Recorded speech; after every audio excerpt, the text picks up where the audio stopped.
नमस्कार। आपका अखबार के रविवारी अंक में आपका स्वागत है। मैं हूं प्रदीप सिंह। देश में एक बहुत बड़ा परिवर्तन हो रहा है। आपको याद होगा, लोकसभा चुनाव से पहले जब भारतीय जनता पार्टी ने और प्रधानमंत्री ने नारा दिया था 400 पार का, तो विपक्ष का नैरेटिव ये था कि 400 पार इनको इसलिए चाहिए कि संविधान बदलना चाहते हैं। कुछ लोगों ने जो थोड़ा ज़्यादा एक्सट्रीम पर गए तो बोला कि हिंदू राष्ट्र बनाना चाहते हैं। उन लोगों को शायद पता नहीं है कि संविधान बदलने की कोई ज़रूरत नहीं है। जो लक्ष्य है इस सरकार का, इस पार्टी का और इस देश में सनातन के मानने वालों का, उसके लिए संविधान में किसी तरह के बदलाव की कोई ज़रूरत नहीं है। बदलाव की ज़रूरत अगर कहीं है तो वो जो उपनिवेशवादी मानसिकता है उसमें बदलाव की ज़रूरत है, और वो बदलाव का सिलसिला शुरू हो चुका है। 22 जनवरी 2024, इसको अच्छी तरह से याद रखिए, कभी भूलिएगा मत। ये भारत में सनातन संस्कृति के पुनरुत्थान की तारीख है। यहाँ से इसकी शुरुआत होती है। वैसे तो शुरुआत आप कह सकते हैं अयोध्या आंदोलन से शुरू हो गई थी, लेकिन 22 जनवरी को ये काम, ये जो लक्ष्य था, ये जो प्रोजेक्ट था, अगर कहना चाहें आप, वो पूरा हुआ। और पूरा हुआ संविधान के अनुसार, संवैधानिक मान्यताओं के अनुसार और सुप्रीम कोर्ट के फैसले के अनुसार, सुप्रीम कोर्ट की संविधान पीठ के सर्वसम्मति से दिए गए फैसले के अनुसार। कोई तलवार नहीं किसी ने निकाली, कोई युद्ध नहीं लड़ा, किसी के खिलाफ कोई शारीरिक नुकसान किसी को पहुंचाने की कोशिश नहीं की। संविधान में जो प्रावधान है उसके अनुसार सारा मामला, ये केस लड़ा गया और तथ्यों, तर्कों और साक्ष्यों के आधार पर इसका फैसला हुआ। यहां से शुरुआत होती है। और 2-3 चीज़ें आप बार बार याद रखिए। इस सरकार ने और इस प्रधानमंत्री ने जो कुछ कहा है, एक, विभाजन विभीषिका दिवस की बात की है। दूसरा, उपनिवेशवादी मानसिकता से निकलने की बात की है, कॉलोनियल माइंडसेट। तो ये कॉलोनियल माइंडसेट दरअसल क्या करता है? इसको बहुत सामान्य भाषा में कहें तो कहता है कि अपनी संस्कृति पर शर्म करो। और इस माइंडसेट से आप जैसे ही निकलते हैं तो आपको अपनी संस्कृति पर गर्व होता है। बहुत साधारण शब्दों में अगर कहें तो ये फ़र्क है। ये बदलाव चाहिए देश को, और इसके लिए संविधान में किसी संशोधन की ज़रूरत नहीं है, क्योंकि संविधान में संशोधन करके, कानून बना के ऐसे परिवर्तन नहीं होते, दुनिया में कहीं नहीं हुए हैं। परिवर्तन होता है जब लोगों का मन बनता है, मनस्थिति बनती है बदलाव की, परिवर्तन की, और ये भारत देश में बन चुका है। 22 जनवरी की तारीख वो हमेशा इतिहास में दर्ज रहेगी, इसके शुरुआत के रूप में। और न केवल भारतीय संस्कृति के पुनरुत्थान की ये तारीख है, उसकी शुरुआत की, बल्कि एक चीज़ के अंत की भी है, और उपनिवेशवादी मानसिकता की। जब भी किसी समाज ने आक्रमणकारी मजहब से मुक्ति की कोशिश की है और मुक्ति पाई है, तो उसने अपने पूजा स्थलों को इसके केंद्र में रखा है। आप पूजा स्थलों को भूलकर संस्कृति का पुनरुत्थान नहीं कर सकते हैं, और दुनिया का इतिहास इसका गवाह है। केवल भारत की बात नहीं हो रही है। भारत में लंबे संघर्ष का इतिहास है कि हमने अपने पूजा स्थलों को बचाने का, और जब जब तोड़ा गया उनके पुनर्निर्माण का कैसे कैसे प्रयास किया। सोमनाथ आज उसका जीता जागता उदाहरण है, काशी विश्वनाथ मंदिर उसका जीता जागता उदाहरण है। इस तरह से देश भर में आपको बहुत सारे मंदिर मिल जाएंगे। लेकिन ये भी सही है कि हजारों मंदिर तोड़े गए जिनका पुनर्निर्माण नहीं हो पाया। अब जब उसकी कोशिश हो रही है, और ये कोई संगठन नहीं कर रहा है, और ये कोई सरकार नहीं कर रही है, ये लोगों की मनस्थिति बनी है ऐसी, इसलिए हो पा रहा है। ऐसे समय में ये सवाल उठाना कि कितने मंदिर खोजोगे, कितनी मस्जिदें तोड़ोगे, कितनी मस्जिदों के नीचे जो है शिवलिंग खोजोगे, ये जो देश में मानसिकता बनी हुई है, देश का जो मन बना हुआ है, उसके विपरीत है, जन भावना के विपरीत है। तो भारत में मैं जो बात कह रहा था, आप देखिए कि बाकी देशों में क्या हुआ। स्पेन में जब कैथोलिक चर्च की वापसी हुई उस्मानिया साम्राज्य की समाप्ति के बाद, तो वहाँ क्या हुआ, उस्मानिया साम्राज्य के दौरान, और केवल स्पेन की बात नहीं है, ये Greece, Ukraine, Hungary, Bulgaria, Romania, इन सब देशों में हुआ। जिन चर्चों को तोड़कर, गिरजाघरों को तोड़कर मस्जिदें बनाई गई थीं, उन सभी मस्जिदों को तोड़कर फिर से गिरजाघर, चर्च बनाए गए।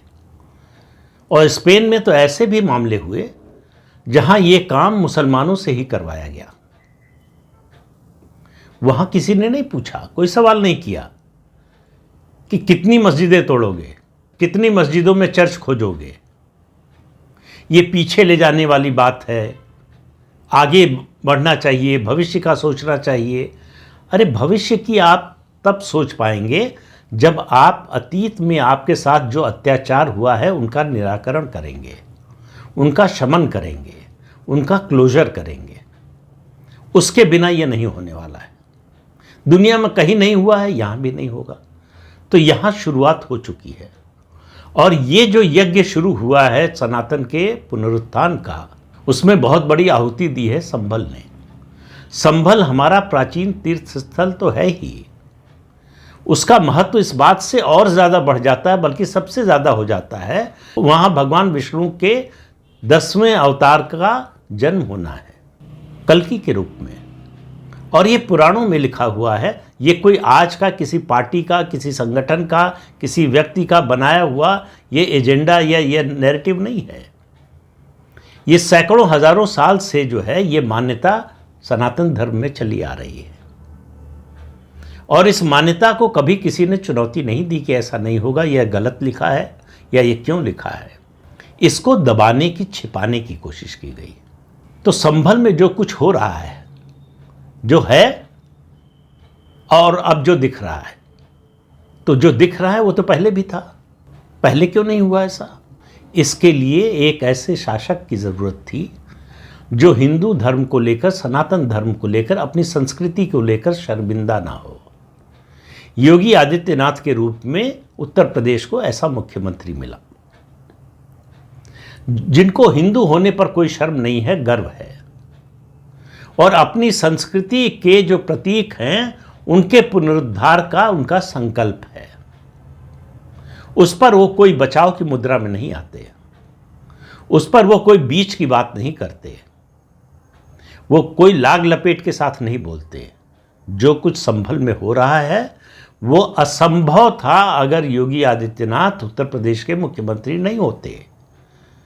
उत्तर प्रदेश में इससे पहले भाजपा के भी मुख्यमंत्री हो चुके हैं, कल्याण सिंह भी हो चुके हैं, उसके अलावा राजनाथ सिंह, राम प्रकाश गुप्ता, ये लोग भी मुख्यमंत्री हो चुके हैं। आपने कभी नाम सुना? बात छोड़िए, आप संभल के तीर्थ स्थान की, मंदिरों की, हरिहर मंदिर की, उन सब की बात छोड़ दीजिए। 1978 के दंगों में जो हिंदू मारे गए उनके बारे में किसी ने सोचा? 1993 में मुलायम सिंह की सरकार ने दंगे के आरोपियों के केस वापस ले लिए, उनके बारे में कोई मुद्दा उठाया गया? तो इतिहास इंतजार कर रहा था एक योगी आदित्यनाथ के आने का उत्तर प्रदेश के मुख्यमंत्री के रूप में। तो बदल क्या रहा है? संविधान तो बदला नहीं है, संविधान बदलने की बात भी नहीं हो रही है, और संविधान 400 पार आ जाता तब भी नहीं बदलना था। संविधान बदलकर ऐसा कुछ नहीं हासिल करने जा रही ये सरकार या भारतीय जनता पार्टी जो संविधान बदले बिना उसको हासिल नहीं हो सकता।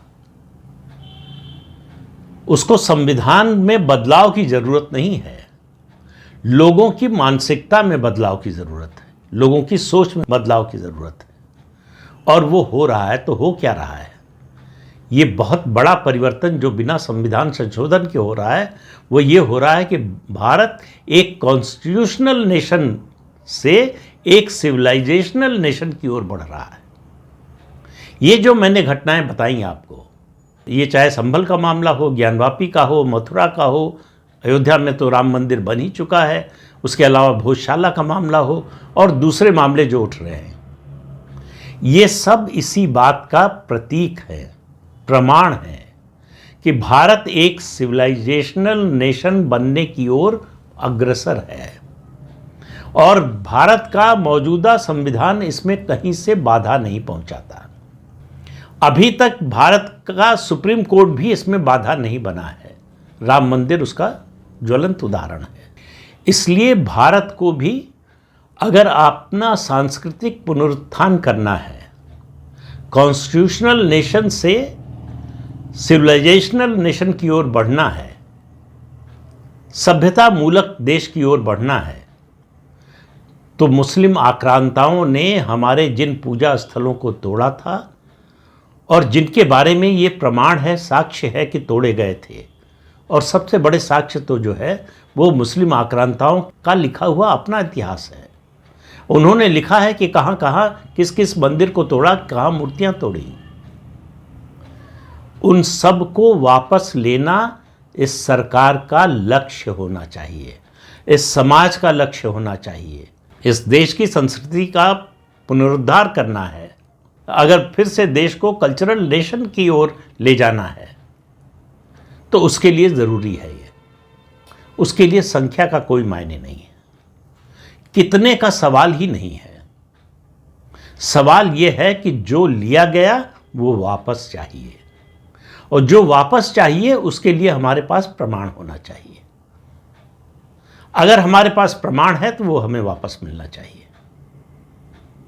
इसमें किसी को ठेस पहुंचाने की, किसी को नुकसान पहुंचाने का इरादा नहीं है। जिन लोगों ने ये काम किया वो अब इस दुनिया में नहीं है, तो जो लोग अब हैं वो उनको अपना पूर्वज क्यों मान रहे हैं? सवाल इस बात का है।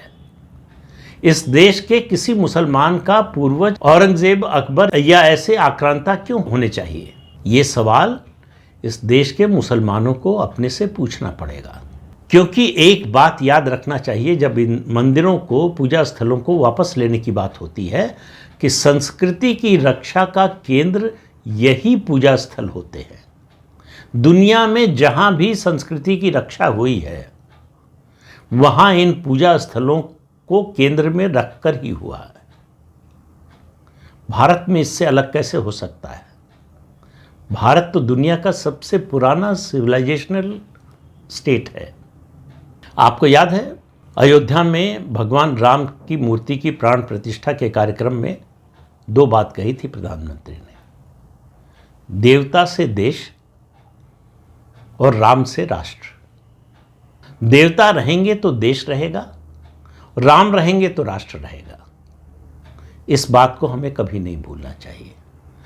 जो इतिहास दबाने, छिपाने या उसको गलत तरीके से पेश करने की कोशिश हुई, उसको ठीक करने की ज़रूरत है। पाठ्य पुस्तकों में इस तरह के बदलाव की ज़रूरत है कि जिनको महिमा मंडित किया जाना चाहिए उनको जो है अपमानित किया गया। महाराणा प्रताप, छत्रपति शिवाजी पराजित नेता हैं और अकबर महान है। ये भारत में क्यों पढ़ाया जाना चाहिए? कौन था अकबर, क्या किया था, उसको कैसे भूल जाए? और महाराणा प्रताप और छत्रपति शिवाजी की जो कुर्बानी है, जो उनका बलिदान है, उसको कैसे भूल जाए? वो हिंदू धर्म, सनातन धर्म की रक्षा के लिए उन्होंने क्या बलिदान दिया, इसको जो समाज भूल जाएगा वो समाज समाप्त होने के लिए अभिशप्त है। तो अपने नायकों का सम्मान अगर हम नहीं कर सकते तो हम अभिशप्त हैं दास्ता के लिए, गुलामी के लिए। और 1000 साल की गुलामी देखने, सहने, झेलने के बाद तो ये बात समझ में आ जानी चाहिए कि क्यों गुलाम हुए, कैसे गुलाम हुए, किन लोगों ने गुलाम बनाया। उसको अगर कोई भूल जाने को कहता है तो समझिए कि आपका हितैषी नहीं है, और वो भी हितैषी नहीं है जो उसके लिए बदला लेने को कहता है। बदला लेने की भी बात नहीं है, जो हमारा है वो हमें मिलना चाहिए। इस देश की संस्कृति का अपमान अब ये देश बर्दाश्त नहीं करेगा। तो देश जिस दिशा में बढ़ चला है उसको रोकना अब ये कांग्रेस और ये समाजवादी पार्टी और ये डीएमके, इन सब के किसी के बस की बात नहीं है। जनमानस बदल रहा है। ये लोग अपना राजनीतिक अस्तित्व बचा लें, ये बड़ी बात होगी। ये ऐसा तूफान है जिसके रास्ते में जो आएगा वो उड़ जाएगा। तो इसलिए इस तूफान की आहट को पहचानिए, देश में हो रहे बदलाव को पहचानिए। महाकुंभ हो रहा है प्रयागराज में। ये मैंने पिछले वीडियो में कहा था, फिर कह रहा हूं कि ये साक्षात स्वरूप है भारतीय संस्कृति की ताकत का, भारतीय संस्कृति की आध्यात्मिक शक्ति का। और ये आध्यात्मिकता और विज्ञान का संगम है। केवल त्रिवेणी संगम, 3 नदियों का ही संगम नहीं है। तीनों पवित्र नदियां हमारे लिए, हमारे आस्था का केंद्र है। लेकिन सनातन धर्म, हिंदू धर्म कभी विज्ञान से विमुख नहीं रहा है। दुनिया में विज्ञान के साथ चलने वाला अगर कोई एकमात्र धर्म है, संस्कृति है, तो सनातन संस्कृति है, हिंदू धर्म है। तो इसलिए अपने धर्म पर, अपनी संस्कृति पर शर्म करना छोड़ दीजिए। उसके बारे में जानिए, उसके बारे में समझिए, तब आपको पता चलेगा कि कितना बड़ा अपराध कर रहे थे। और उससे बड़े अपराधी वो लोग हैं जो आपके अंदर ये भावना भर रहे थे कि आपको अपनी संस्कृति पर, अपने धर्म पर शर्म आनी चाहिए। तो अयोध्या में राम मंदिर में भगवान राम की मूर्ति की प्राण प्रतिष्ठा का जो कार्यक्रम हुआ, जो समारोह हुआ, उससे जो शुरुआत हुई है, उसकी ज्वाला पूरे देश तक पहुंचेगी। और ये ज्वाला किसी को झुलसाएगी नहीं, किसी समाज को, किसी व्यक्ति को, किसी मजहब के लोगों को। ये ज्वाला झुलसाएगी झूठ को, फरेब को, बेईमानी को, लगातार दशकों तक बल्कि शताब्दियों तक लोगों को गलत जानकारी देने वालों को, उस मानसिकता को। तो भारत जाग रहा है, किसी संविधान संशोधन की जरूरत नहीं। ये गलतफहमी अपने दिमाग से निकाल दीजिए। भारत सनातन संस्कृति का देश है, ये हिंदू बहुल राष्ट्र है। इस सच्चाई से कोई विमुख नहीं हो सकता और इस सच्चाई को कोई बदल भी नहीं सकता। 1000 साल की गुलामी नहीं बदल पाई, तो अब कौन बदल पाएगा?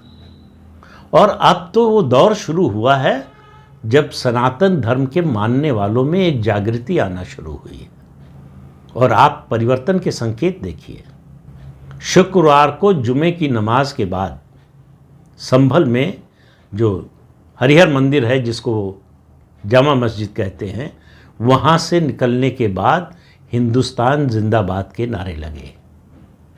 जहाँ पाकिस्तान जिंदाबाद के नारे जिस शहर में लगते थे, जहाँ हिंदुओं को जिंदा जलाया गया, 200 से ज़्यादा हिंदुओं की हत्या कर दी गई, उनके घर जला दिए गए, उनका व्यापार, उनकी दुकानें जला दी गई, लूट ली गई, पलायन पर मजबूर किया गया, वहाँ इस तरह की आवाज़ आ रही है। जहाँ मुश्किल से 15-20% हिंदू बचे हैं, वहाँ इस परिवर्तन को पहचानिए, क्योंकि उनको समझ में आ रहा है कि देश बदल रहा है।